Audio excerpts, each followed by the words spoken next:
Welcome to our channel. ఈరోజు వీడియోలో క్విక్గా, సింపుల్గా, టేస్టీగా, ఫ్లఫీగా ఉండే సాఫ్ట్ బ్రెడ్ ఆమ్లెట్ని ఎలా తయారు చేసుకోవాలో చూసేద్దాం. ఈ బ్రెడ్ ఆమ్లెట్ తయారు చేసుకోవడానికి ఫస్ట్ మనం బ్రెడ్స్ని రోస్ట్ చేసుకోవాలన్నమాట. నేను ప్యాన్కి కొంచెం బటర్ని అప్లై చేస్తున్నాను. బటర్కి బదులుగా మీరు ఆయిల్ని కూడా అప్లై చేసుకోవచ్చు, బట్ బటర్తో అయితే టేస్ట్ బాగుంటుంది. స్లైస్ని తీసుకుంటున్నాను, అంటే 3 బ్రెడ్ ఆమ్లెట్స్ చేస్తున్నాను అన్నమాట. వాటికి తగ్గట్టుగా నేను ఇంగ్రీడియంట్స్ అన్నీ కూడా చెప్తున్నాను. నేను ఈ 3 బ్రెడ్ స్లైస్ని కూడా అటు ఇటు మంచిగా గోల్డెన్ కలర్ వచ్చేంత వరకు బాగా రోస్ట్ చేసుకొని పక్కన పెట్టుకుంటున్నాను.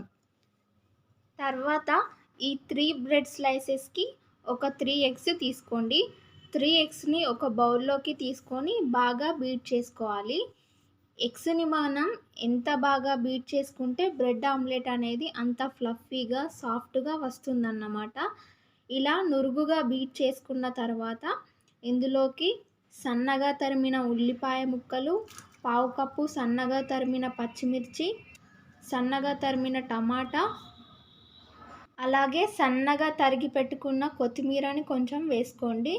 అలాగే ఇందులో రుచికి సరిపడా ఉప్పు, పావు టీ స్పూన్ దాకా పసుపు, పావు టీ స్పూన్ దాకా జీలకర్ర పొడి, పావు టీ స్పూన్ ధనియాల పొడి.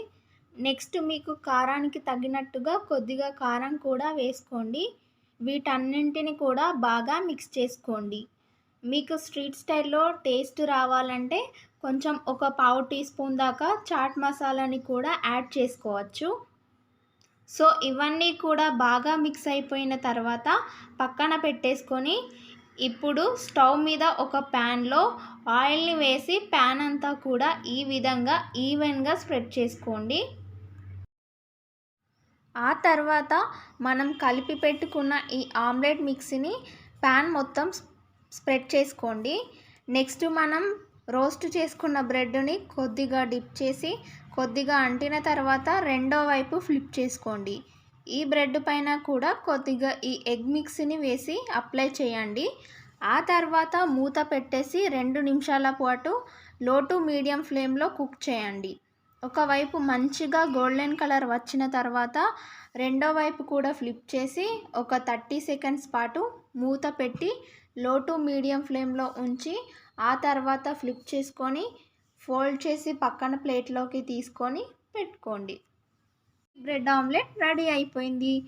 బ్రెడ్ ఆమ్లెట్ అనేది సాఫ్ట్గా, ఫ్లఫీగా రావాలంటే ఫస్ట్ మనం ఎగ్స్ని బాగా బీట్ చేసుకోవాలి. బ్రెడ్ ఆమ్లెట్ని బ్రేక్ఫాస్ట్లా కానీ, ఈవినింగ్ స్నాక్స్లా కానీ పిల్లలకి సర్వ్ చేయండి. చాలా చాలా ఇష్టంగా తింటారు.